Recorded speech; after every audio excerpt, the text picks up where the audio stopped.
This is Set Him Free, Chapter 17. Roman blinked, unable to comprehend what he had heard. His eyes met Virgil's, and he swore time had slowed.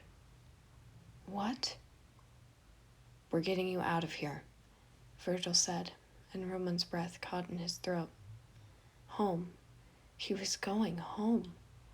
He couldn't speak, too absorbed with the notion of freedom.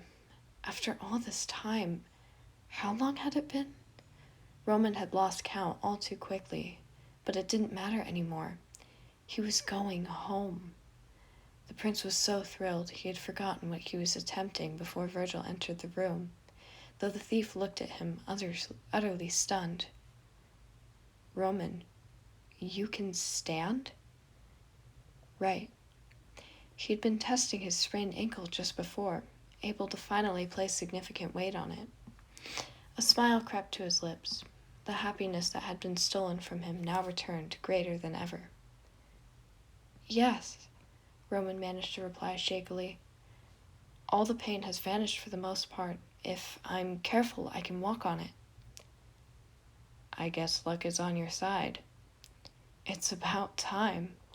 Roman smiled, meeting Virgil's eyes, and for the first time he noticed their deep violet color, sparkling ever so slightly in the light of the room.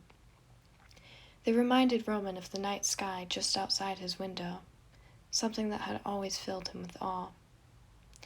Together, they sat, and Virgil managed to gather a few stray pieces of parchment from the corner of the bookshelf, along with the pencils from Roman's satchel. He spread the pristine papers across the floor and started tracing an array of lines on the pages. Roman leaned closer, invested in the picture. Virgil noticed the prince's enthusiasm and paused his sketch to poke Roman on the nose, who yelped in surprise.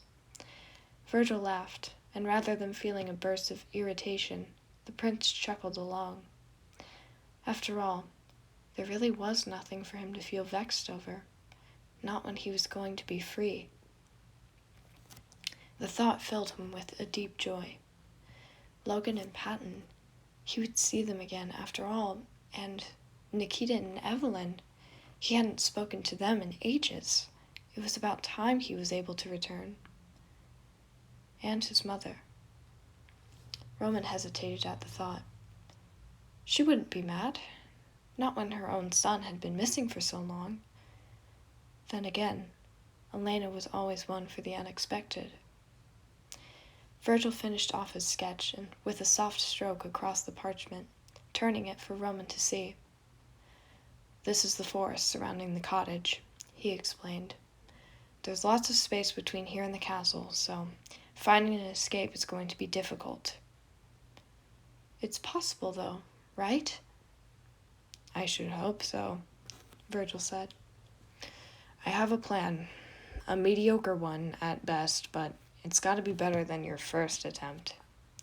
Hey, I was very threatening with that bullshard, Roman huffed. The odds were stacked against me from the start.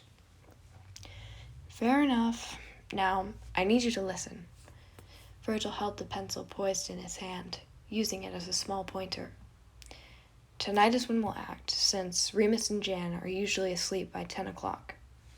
He pointed to a small rectangle on the paper. Once those two are in their rooms, I can fetch Janice's lock-picking kit from my bedroom and use it to unlock the chains. Roman glanced at the iron cuff encircling his ankle. He had become so used to it within the days that its cold weight felt like a second skin. Imagining its absence, it all seemed so foreign, and Roman wondered what it would be like for life to be normal again. He couldn't wait. What's to stop Janice and Remus from hearing us in the middle of the night? Roman asked, scanning the diagrams Virgil had carefully outlined. Remus snores, which should cover most of our noise. As long as they're both asleep, nothing should stir them again. And what of our actual escape? The forest has to stretch on for miles. You just don't know the right places to go. Virgil smirked, redirecting the focus to the diagrams. If we travel straight north, the palace walls are only a few miles away. You should be back before the sun rises." "Good," Roman sighed, their plans settling into his mind. "I'll come for you tonight. We've got to work quickly, but once we get you to the palace walls, I can head back home before Jan or Remus ever notices." "I'll be waiting." The corners of Roman's mouth turned up, and he placed his hand over Virgil's. The thief flinched, his breath hitching as his eyes met the prince's. Roman interlaced their fingers, and a slight flush crept across Virgil's cheeks. He tried to banish the sensation, but was swept back into the prince's gaze, where Roman spoke to him in a voice just above a whisper. "Thank you." "Don't thank me just yet," Virgil managed to choke out. "Why not?" Roman hummed, leaning just a bit closer. Virgil swore he was going to spontaneously combust. "Is it such a crime to use proper etiquette, Hinderella?" "It is if it means I fall victim to another one of your nicknames," Virgil countered, though the banter brought a smile to his face. His eyes drifted to their fingers. They were still entwined. Giving their palms a gentle squeeze, Virgil made no move to separate them. Not until Remus called from the other room announcing that he had created a new subspecies of pumpkin. As the door was pulled shut, Virgil glanced back one last time. They were so close. Now, it was only a matter of time. Nightfall came quickly, encasing the land in a soft blanket of darkness. Virgil had been waiting at the kitchen table for hours, at first to be introduced to Remus's pumpkin hybrid, then just biding his time. The flame of a candle flickered in the center of the table, serving as Virgil's main companion as time came down to the wire. He was nervous beyond belief. Any slip-up they could make would reveal everything, and the consequences that followed any failure were enough to make one not want to step out of the cottage altogether. The candle flickered once more, and Virgil found himself drawn to the flame. He focused on its gentle glimmer and slowly felt his nerves relax. Deep breaths, he reminded himself. Everything was going to be fine. Footsteps echoed down the hall, where Janice emerged into the kitchen. The dark circles had faded slightly from his eyes, though he still appeared just as exhausted as before. He sat down across from Virgil, offering him a tired smile and joining Virgil's gaze at the candle. "Beautiful, isn't it?" "Yeah," Virgil muttered. "It's breathtaking." "It's also dangerous," Janice said, letting his fingers drift just over the flame.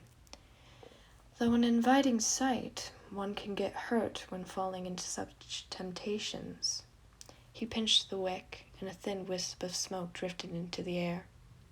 The room fell into darkness. Virgil felt his throat go dry. "Good to know," he sputtered.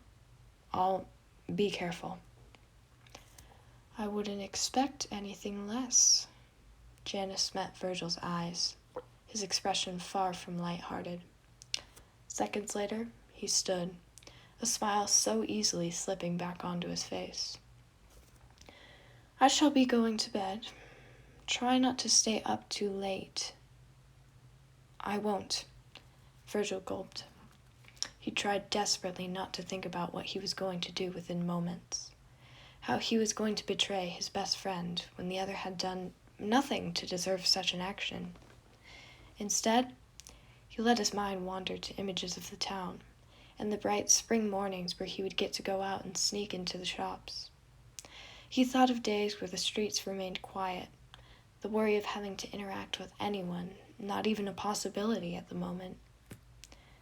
Virgil continued to fantasize over such things until he saw the light disappear from under Janice's doorway. Remus had indeed started to snore, meaning it was time to get to work. He crept silently into his own room, not risking drawing attention by lighting a candle. This made finding the lock-picking kit a bit more difficult, and Virgil managed to gain a scrape on his forearm from bumping into the corner of his dresser. But he barely felt it. After shuffling around inside one of his drawers, his fingers brushed across the smooth surface of the kit. He grabbed the box and stood, swiftly making his way to Roman's room. Staying quiet while fitting the key into his old iron lock was a challenge of its own, each creak making Virgil flinch as he turned the key. Fortunately, the latch opened with little resistance, allowing him to pull open the door and slide inside without a sound. As soon as he entered, he encountered the prince's bright smile. He was holding Virgil's maps expectantly, and the thief crouched down to begin working on the cuff mechanism. A small keyhole lay at the back side of the chain, and Virgil got to work, twisting the thin rods inside until he heard a small tick. The cuff clicked open, clattering to the ground. Both Roman and Virgil winced at the noise, though after seconds of waiting in tense silence, no one seemed to have awoken. Roman silently mouthed a thank you to Virgil, and the thief nodded in return, then moved to the exit. He pushed the door slightly ajar, but looked back to see Roman still standing at the shelf. The prince retrieved something from inside, and as he moved closer, Virgil recognized it as the satchel he had possessed the day of his capture. From that point on, the two were faced with a race against time. Virgil had snatched a lantern from the closet and lit it once they were outside. Though quite dim in comparison to the brilliant light of the day, it was enough to navigate the long path in front of them. Virgil took the lead in guiding them through the forest, and Roman instinctively grabbed onto his hand. The thief froze, though Roman quickly explained, "So we don't get lost." Virgil nodded and began to lead them through the trees. Each crunch of leaves under their boots sent a shiver through Virgil, but he felt the prince squeeze his hand reassuringly as they went on. "This forest is beautiful," Roman said, once they had reached a safe distance from the cottage. "Not when you're fleeing from your captors." Virgil picked up the pace.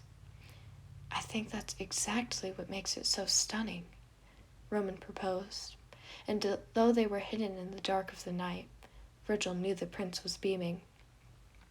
"I've missed home so much. I can't believe that we're only a short distance away."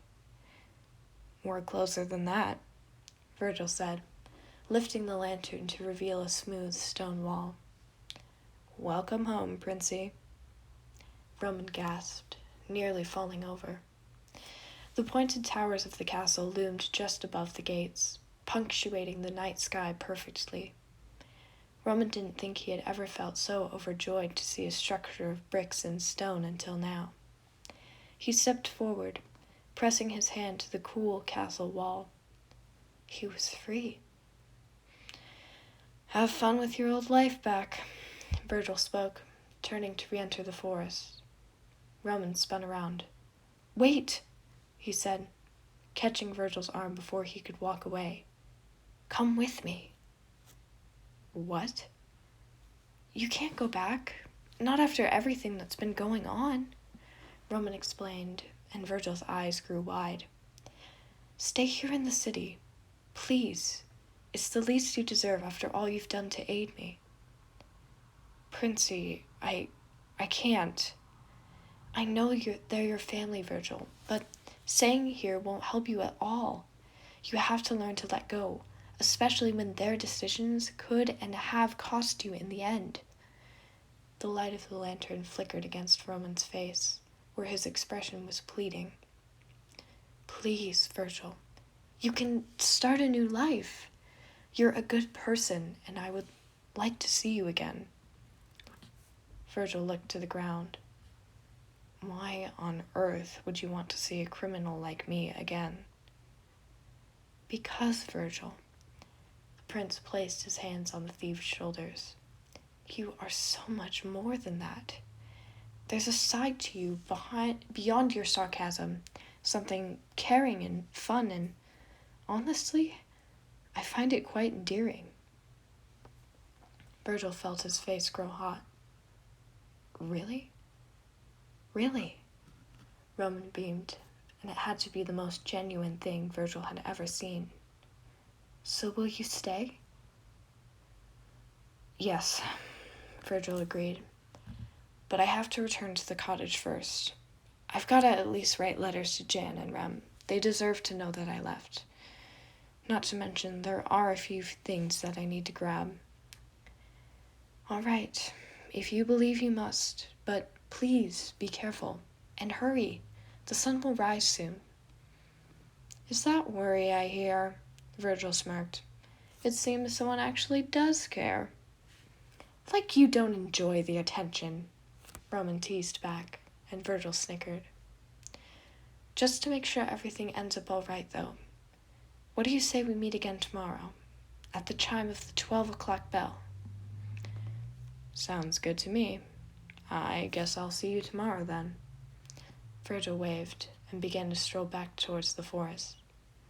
Don't be late, Roman called back, though the thief had already disappeared into the cover of the trees.